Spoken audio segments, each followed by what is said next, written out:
Bom dia, pessoal, como vocês estão? Voltamos aí para mais uma aula. Vamos falar hoje sobre seleção artificial. Se você não assistiu ainda a aula de seleção artificial, clique aí no card para você ter um melhor entendimento e vamos lá.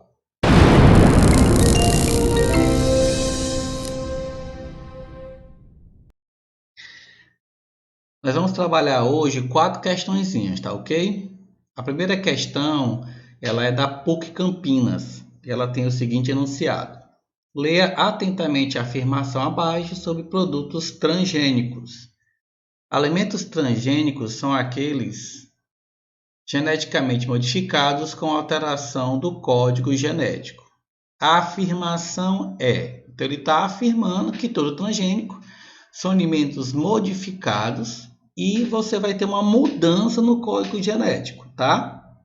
Então, essa afirmação ela é correta. No gabarito oficial estava item D, ok? Onde dizia que essa afirmação era incorreta, só que o gabarito oficial está errado. Todo o alimento transgênico são alimentos que eles são modificados geneticamente para que haja um ganho, tá? Eu posso modificar um gene que trabalha na produtividade, eu posso modificar o gene que ganha a produção de algum produto, como um inseticida, eu posso incorporar naquele animal ou naquela planta um gene de outro animal que não cause mal ao DNA implantador, tá? E aí por diante. Então vamos para o item A. Sendo assim, o item D e o item E já estão incorretos. Item A, correto, pois os organismos transgênicos possuem o código genético alterado para serem mais produtivos.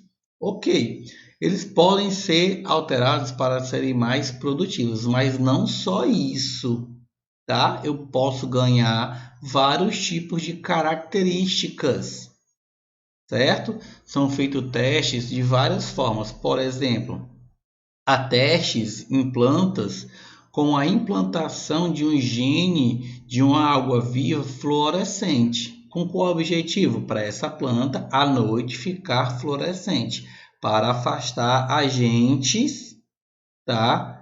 Que vão danificar a planta, pragas que só trabalham, né? Só vão se alimentar à noite. Eu posso ter a implantação de várias características. A implantação, por exemplo, de genes de água-vivas fluorescentes em gametas de determinados animais, para que você saiba qual gameta ganha ou qual gameta é melhor para determinada característica e assim fazer inseminação artificial, ou seja, não só na produtividade. Item B, correto, pois a alteração do código genético faz com que os organismos sintetizem novas proteínas. Item correto. Quando eu coloco um novo gene de um outro indivíduo no meu DNA, o objetivo é que ele sintetize uma nova proteína. E essa proteína vai condicionar um ganho de alguma característica no final do processo, tá bom? Então, o item B está correto. Item C, correto, e por isso só são criados em laboratórios especializados que possuem tecnologia para modificar o código genético. Está incorreto. Hoje, com a popularização de um mecanismo, de uma técnica de primes, o que é um prime? Prime é uma tesoura molecular, aonde você consegue cortar o DNA em um determinado local. Hoje em dia, né, com a manipulação popular de enzimas, principalmente da Escherichia coli, que é uma bactéria intestinal, da qual ela produz um produto que ele é capaz de cortar o DNA em um determinado local, e esse produto é chamado de prime, ou seja, eu consigo escolher o local do DNA que eu corto. Sendo assim, eu posso cortar o DNA no local determinado de um gene que eu quero retirar e incorporar outro gene. Então, esses primes hoje são popularmente vendidos na internet. Ítalo, eu quero comprar um prime desse. Como é que eu manipulo? Aí é um pouco mais complicado, tá? Mas há pessoas hoje que você vende dizendo que se você aplicar em você, você ganha, por exemplo, ganho de massa muscular. É perigoso. Você está injetando um produto que corta o DNA e vai, teoricamente, lhe dar maior disponibilização de uma mutação genética, já que você vai tirar um pedaço de DNA e aí tendencionalmente você pode incorporar um pedaço que não é interessante, tá? Deveria ser feito só em laboratório, mas infelizmente hoje em dia pode ser feito em casa. Então, o item C está incorreto. Como o item D e o item E já estavam incorretos, né? Então, nós fechamos aí a questão. Segunda questão. A passagem do modo de vida caçador-coletor para um modo de vida mais sedentário aconteceu há cerca de 12 mil anos e foi causada pela domesticação de animais e de plantas. Com base nessa informação, é correto afirmar. Então, você tinha um modo, né, caçador-coletor. E aí, o que é que você modificou na sua vida? Dentro do animal, você tinha um animal que ele tinha um comportamento caçador-coletor, então ele tinha que ter uma homeostase de determinada característica, um vigor do híbrido de determinada característica. Agora esse animal vai se adaptar. Eu saí de uma condição e fui para uma condição domestificada, né? Fiquei mais tranquilo, não preciso de determinadas características. Item A. No início da domesticação, a espécie humana descobriu como induzir mutações nas plantas para obter sementes com características desejáveis. Não, né? Isso não aconteceu no início da domesticação das plantas. Isso aconteceu muito tempo depois, tá?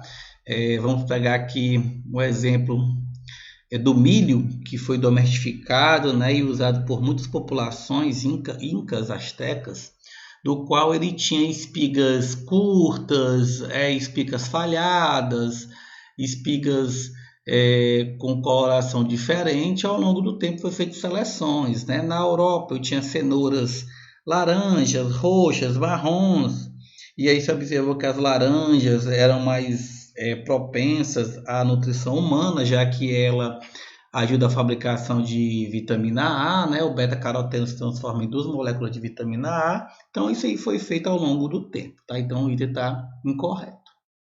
Item B. A produção de excedentes agrícolas permite a paulatina regressão do trabalho, ou seja, a diminuição das intervenções humanas no meio natural com fins produtivos, né? Então, essa produção, ela é excedente, ela não vai permitir a paulatina regressão dos trabalhos. Ou seja, ela vai incentivar, porque quanto mais produção que eu tenho, melhor para o meu processo. Né? Malthus ele determinou por cálculos matemáticos que a alimentação humana ela cresceria por progressão aritmética, enquanto a população cresceria por progressão geométrica, ou seja, chegaria o dia em que faltaria alimento para a população humana. Se eu tenho esse ganho de alimento, não tem porquê eu diminuir as intervenções humanas. Eu vou continuar a gerar intervenção humana no meio natural, ou seja, eu vou aumentar minha área, vou desmatar, ou vou tentar manipular mais ainda a planta para poder qualificar essa planta e ter maior produtividade. Item C. A grande concentração de plantas cultivadas em um único lugar aumentou a quantidade de alimentos, o que prejudicou o processo de sedentarização da população. Tá? Está incorreta. A população ela está sedentária não por esse processo. Tá? Ela está sedentária por outras questões. Não foi porque eu aumentei a área de cultivo. Pelo contrário, né? Se eu aumentar a área de cultivo aí que eu vou fazer determinadas pessoas trabalharem mais para esse processo. Item D. No processo de domesticação, sementes com características desejáveis pelos seres humanos foram escolhidas para serem plantadas num processo de seleção artificial. Correto. Eu fui domesticando determinadas plantas, Fui observando quais sementes eram mais produtivas, fui deixando para trás as sementes menos produtivas, menos nutritivas, né? E fui apenas plantando sementes que eram do meu agrado. Então, o item D está correto.